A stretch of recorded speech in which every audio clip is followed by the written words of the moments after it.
천만 서울 시민의 목소리를 대변하는 입법기관 서울시의회와 함께하는 슬기로운 특별 시민생활 시간입니다. 오늘은 이용균 서울시의원과 함께합니다. 의원님 어서 오세요. 네, 안녕하세요. 네, 저희 앞에 카메라가 있는데요. 우리 청취자분들께 인사 한 말씀 먼저 해주시겠어요? 네, 안녕하세요.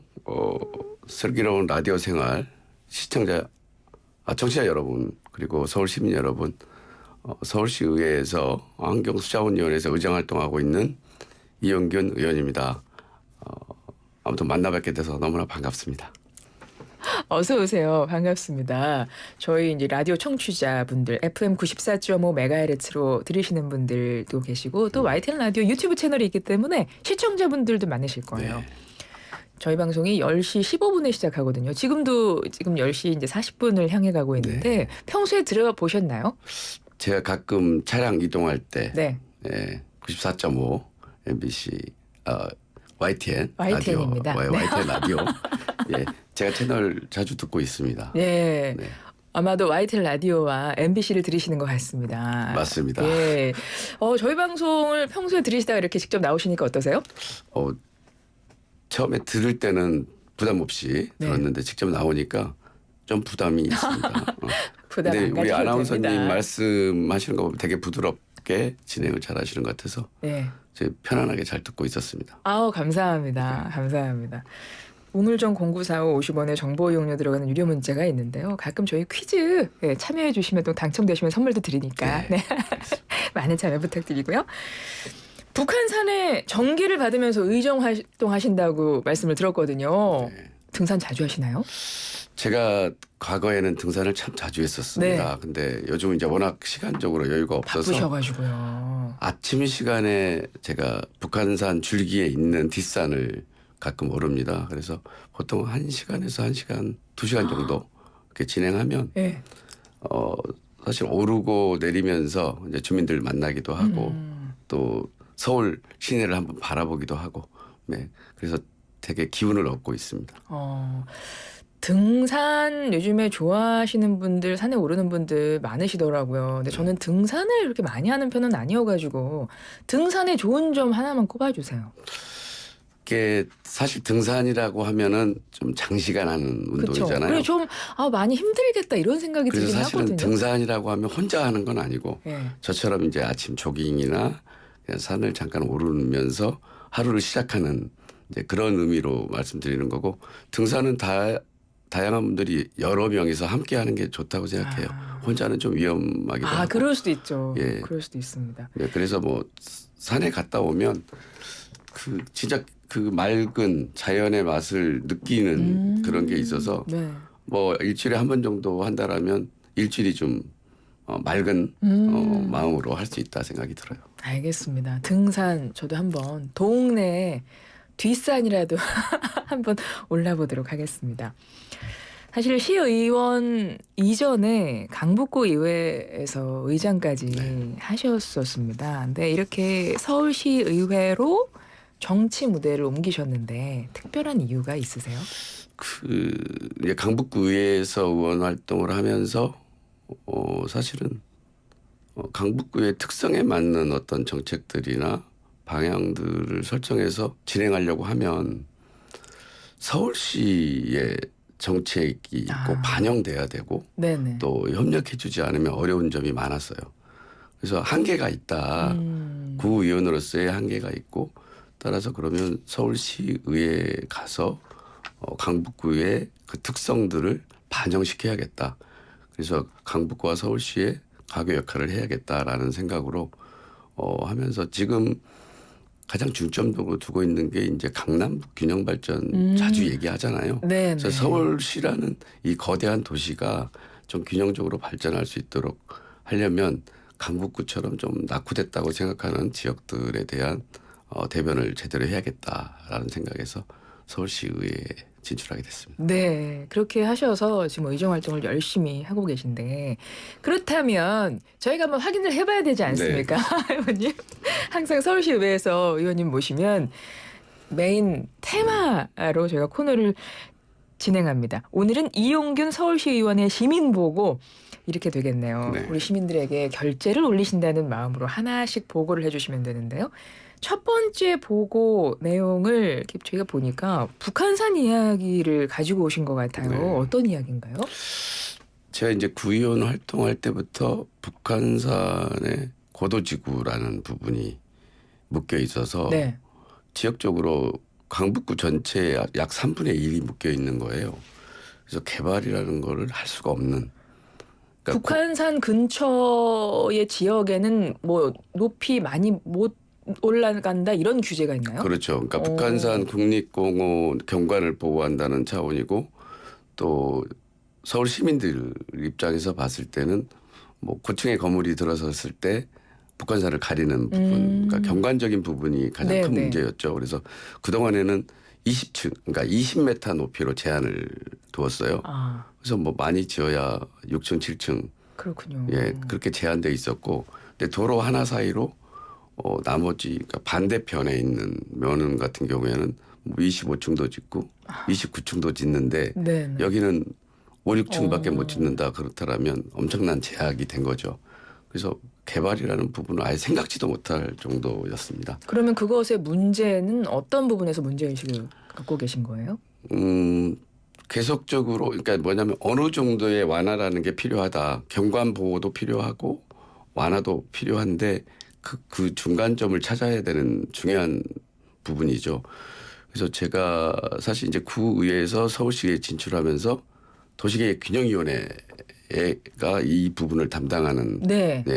상임위였기 때문에 그래서 전반기에 이제 가서 중간 정도의 어떤 접점을 찾아보자 해서 최종적으로 찾은 게 28m로 완화를 하고 뭐 개별 건축일 경우에 네. 28m로 완화를 하고 주택 정비 사업 그러니까 재개발하는 경우에는 45m까지 완화하는 걸로 일단 최종적으로 결정 고시가 난 사항입니다. 그러면 그 아무래도 그러니까 주민들의 시민들의 좀 재산권 침해 그 부분이 가장 큰 문제가 된다고 봐야 될까요? 뭐 그렇죠. 재산권 침해 그다음에 이제 노후화된 아, 주거지가 개발을 할 수 없다 보니 아무튼 주거 환경 자체가 아주 열악한 환경이 돼버렸던 거죠. 34년 동안 그랬으니까요. 네. 그러면 지금 이번에 그 고도 지구 규제가 완화가 됐나요? 네, 작년에 결정 고시가 났습니다. 아, 의원님께서 의정 활동을 통해서 열심히 아, 이 고도지구가 북한산 고도지구만 있는 게 아니고 지금 자치구 한 8개 자치구에 해당되거든요. 네. 작년에 이제 고도지구 발표하면서 여의도 지구는 그러니까 개정되지 못했고 국회라는 특수기관이 아, 있어서 그렇죠. 예, 그게 아직 합의가 되지 않아가지고 일단 합의가 가능한 부분에 대해서는 이제 완화돼서 결정 고시가 났습니다. 그래서 앞서 말씀하셨던 기존에 20m였던 것이 28m로 네. 좀 완화가 됐고 아까 뭐 정비 사업 같은 경우는 45m까지 네. 이렇게 완화가 됐다고 하셨는데 이걸 통해서 가장 기대하는 바는 어떤 게 있으세요? 첫째 그동안 이제 34년 동안 묶여있던 규제를 풀면서 제일 중요한 것이 주거 환경 개선이 가능한 거고 그리고 이제 지역 환경이 개선되면서 지역 경제도 활성화할 수 있는 그런 단초를 만들었다. 그래서 현재 그게 고도지구가 완화되면서 벌써 이제 재개발 진행을 지금 하고 있는. 그렇군요. 예. 지금 두 군데에서는 평균 15층으로도 지금 가능하게 그렇게 진행을 하고 있습니다. 네. 그래서 첫 번째 보고 내용, 북한산 고도지구 규제 완화 내용을 알려주셨고요. 두 번째 보고 내용은요. 의원님이 인문학 교육 진흥을 위해서도 많은 노력을 하고 계시네요. 관련 내용 갖고 오셨네요. 네네. 예, 어떤 내용인가요? 제가 이건 이제 제정한 조례안인데요. 인문학 교육 및 인문 정신문화 진흥에 관한 조례. 현대 사회인들이 사실 되게 다양한 문제점들이 있고 특히 우리가 엄청난 성장을 했지만 정신적인 성장도 필요하다. 네. 이제 그거의 힘은 곧 인문학이다라고 생각을 해서 다양한 프로그램들을 만들어서 우리 서울 시민들에게 정신적인 풍요로움을 좀 만끽하게 했으면 좋겠다라는 취지에서 제정하게 됐습니다. 어떤 조례안이죠? 지금 그렇습니다. 인문학이라는 게 우리가 살아가면서 삶을 나아갈 방향, 철학, 그리고 어떤 문제가 닥쳤을 때의 해결 방안들을 생각할 수 있는 다양한 생각들을 접수할 수 있잖아요. 이제 그런 부분들에 있어서 서로에 대한 저는 요즘 그런 생각이 많이 들거든요. 상대에 대한 인정하지 않는 네. 부분들. 그래서 서로에 대한 공감 능력, 네. 그다음 공동체 의식 중요하죠. 그런 부분들을 좀 함께 공유하고 그 정신적인 부분들을 좀 발전시켰으면 좋겠다라는 생각입니다. 그래서 어떤 내용이 들어가 있을지 궁금한 것이 서울특별시 인문학 및 인문정신문화진흥에 관한 조례안이거든요. 네네. 그래서 뭐 그 방법적인 면이라든가 뭐 이런 것들 담겨 있나 좀 궁금해서요. 지금 그러니까 대부분 프로그램들이 인문학 강좌가 있고요. 그다음에 또 네. 실제로 그 체험을 통해서 현장 해설사들이 해설도 하는 부분들을 공유하고, 그러니까 역사적인 부분, 과거에 우리 선조들이 어떤 정신을 가지고 했는지, 그리고 어떤 문제가 발생했을 때 어떻게 사고하고 어떻게 합의를 이끌어내는지, 그 다양한 부분들을 함께하는 거라서 딱 한마디로 얘기하기는 좀 어려운데요. 네. 이제 그런 다양한 프로그램들을 지금 서울시 담당 부서에서 여러 가지 프로그램들을 진행하고 있습니다. 조례안이 통과된 지 1년이 지났는데 현재 뭐 인문학 교육 이런 것들도 진행이 되고 있겠군요. 네, 그렇습니다. 지금 이제 서울시에서도 하고 있고 자치구에서도 다양하게 지금 그러니까 확산 추세에 있다 이렇게 말씀드릴 수 있습니다. 네. 인문학 필요하죠. 우리 사회의 그 인문학 정신이 정말 필요하다는 생각을 저도 하고 있고요. 세 번째 시민보고로 넘어가 보도록 하겠습니다. 세 번째도 역시 조례안 관련한 걸 가지고 오셨네요. 네. 도시공원 내 상행위 허용 조례안이 통과가 됐네요. 네네. 이건 제가 이제 그 작년 하반기에 이제 그러니까 후반기죠. 후반기 원구성할 때 환경수자원위원회에 가서 첫 번째로 개정한 조례안인데요. 도시공원 내에서 그동안에는 상행위가 일절 금지되어 있었습니다. 근데 이제 일정 부분 허용하겠다라는 조례 개정이 된 거고요. 그동안에 뭐 공원이 그냥 공원으로서만 그러니까 휴식 공간으로서만 했지만 다양한 방법들을 좀 더 활용해야 되겠다라는 생각으로 개정하게 됐습니다. 그러면 도시공원 안에서 상행위를 허용하는 조례안이 통과된 건데요. 어떤 상행위들이 허용이 되는 건가요? 진짜 공익적 목적. 네. 그리고 우리 시민들에게 직접적으로 그러니까 공원에 대한 제약 이용하는 시민들에게 제약을 두지 않고 함께 이용할 수 있는 그 공익적 목적에 대해서는 허용하는 거죠. 좀 예를 들어봐 주실 수 있을까요? 보통 우리 공원 하면 사실 먹는 거 있잖아요. 푸드트럭 같은 거를 가장 먼저 저는 생각하게 되거든요. 푸드트럭도 가능을 하지만 지금 대표적인 게 서울 정원박람회 2025, 2025가 지금 보라매 공원에서 진행을 할 예정이에요. 5월 22일부터 진행하는데 그곳에서는 그러니까 정원박람회니까 정원 꾸미는 기업체든 그다음에 먹거리도 같이 있겠죠. 그렇죠. 그러니까 그런 다양한 업체들도 이제 참여할 수 있는 거죠. 그동안은 그런 거를 공원에서 못 했나요? 예, 원칙적으로 못 하는 거였습니다. 그러니까 관련 기관들이 함께 할 수 있는. 그래야지 좀 더 확장할 수 있는 거잖아요. 그렇죠. 그러니까 그런 것들 뭐 지방자치단체나 어떤 공공기관이 주최하는 그런 행사들. 그러면 뭐 문화예술 행사 같은 것도 포함이 되겠네요. 네, 문화예술 행사, 그다음에 체험 행사도 가능하게. 그래서 이게 그러니까 단순하게 생각하면 뭐 허용이다 아니다라고 생각할 수 있지만 우리 시민들에게 직접적인 이익이 되는 그렇죠. 그런 선에서만 허용되는 거죠. 그러면 이 조례가 개정됨으로써 기대하시는 바는 어떤 건가요? 지금 제가 이제 원래 처음에 이 개정안을 발의한 이유는 공원과 지역 경제 좀 활성화 측면을 생각을 했었고요. 그래서 지금 첫 번째는 소상공인들 어쨌든 팔로 개척하고 지역 경제가 활성화되는 측면이 있고요.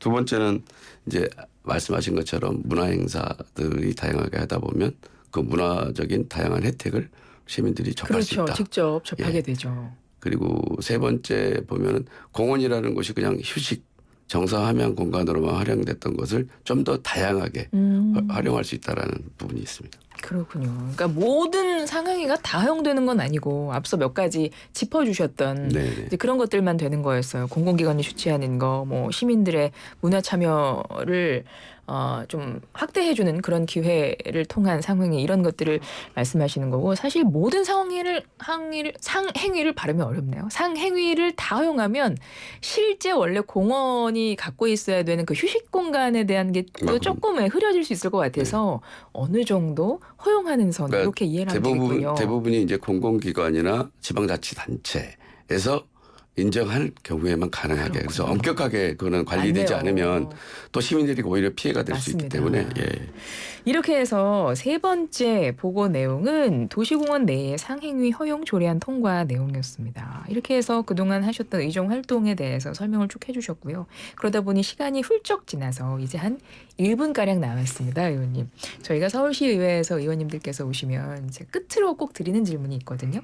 땡땡땡을 채워주시는 건데 어찌 보면 이 질문이 가장 어려운 질문이 되실 수 있을 것 같아요. 이용균 서울시 의원의 의정 아이콘은 땡땡땡이다. 어떻게 채워주실 수 있을까요? 이용균 서울시의원의 의정 아이콘은 경청이다. 경청이다. 예. 제가 그동안 이제 의원 활동하면서 항상 주민 곁에서 주민과 함께 하겠다라는 표를 사용하고 있습니다. 그래서 주민 곁에서 항상 작은 소리에도 귀 기울이고 그리고 현장에서 만나서 드려야 되지 않겠습니까? 그런 활동을 통해서 서울 시민들의 말씀을 잘 듣고 그런 부분들을 정책에 반영하고 실천하는 것이 중요하다고 생각합니다. 제가 처음에 인사드릴 때 이제 네. 북한산 기운을 네, 받고 했는데 북한산이 제가 일어나서 딱 바라보면 듬직하게 항상 그 자리를 지키고 있고 사계절 옷은 갈아입고 있지만 정말로 다양한 모습을 보이지만 그러나 그 자리는 웅장하게 지키고 있습니다.